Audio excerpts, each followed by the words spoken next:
இன்னும் இந்த ஊர்ல தெரிஞ்சிடானுங்க கல்வி பண்ணல எருமை உரிஞ்ச மாதிரி இன்னும் இந்த ஏப்பம் விடுறானுங்க.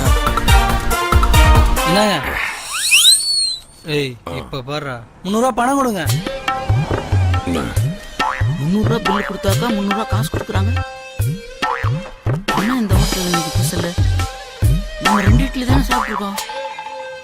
யோ சப்ளையர் இங்க வாயா. உனக்கு சாம்பார்லாம் ஊத்தி ஊத்தியே காயா போச்சியா? அட அது இல்லையா, உள்ள என்னென்ன இருக்குதோ எல்லாத்துலயும் ரவுண்டு ஜோடி எடுத்துட்டு வா. போ சீக்கிரம் போ. என்னாச்சு ஒரு 300 ரூபா 400 ரூபா பில்லு தர்ற மாதிரி எடுத்துட்டு வா. போ.